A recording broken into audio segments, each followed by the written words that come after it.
Do you mind talking a little bit about how this running relates to your sobriety and how maybe you came to that point or how they intersected? Absolutely. How does the running is a big piece of my recovery.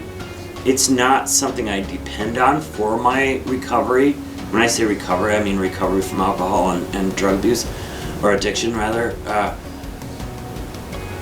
Running can't be the answer to my recovery because I'm gonna get injured, I'm gonna get hurt. The running might not always be there, but it is good therapy. And I find that at these races of ultra long distances, there are many people like me there. So I have many friends in recovery, I have many friends in long running. And then if you want to think of the Venn diagram, I have some really great friends of that place where those two things intersect. And there are tons of people where those two things intersect.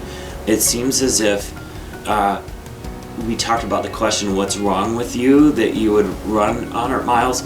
I find that there is a lot of people who deal with mental illness, with addiction, eating disorder, those kind of things, drawn to that long running game, probably because it takes an obsessive type of mind, probably because you really have to get to know yourself.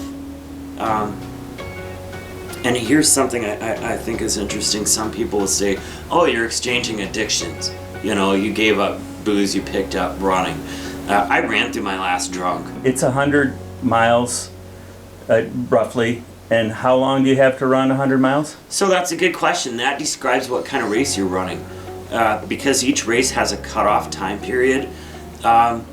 We talked about Barkley. I don't know, you've got a lot of hours to finish Barkley, right? Because it's a really difficult race.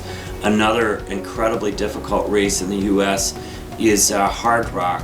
I think you get 48 hours to finish Hard Rock. It's in the San Juan Mountains of Colorado with some 14,000 foot type stuff.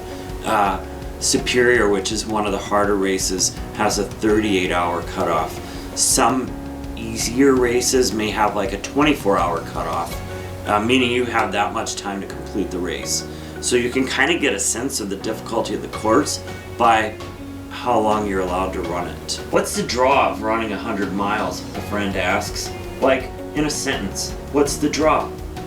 She's right to aim for the short answer. People have things to do.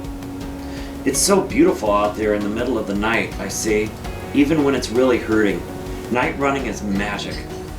I got a lot of really good friends out of the project is a really cool thing about it, you know. I'm really grateful for that piece, and I'm pretty happy with how it turned out. Are there things I would change when I look through the book today?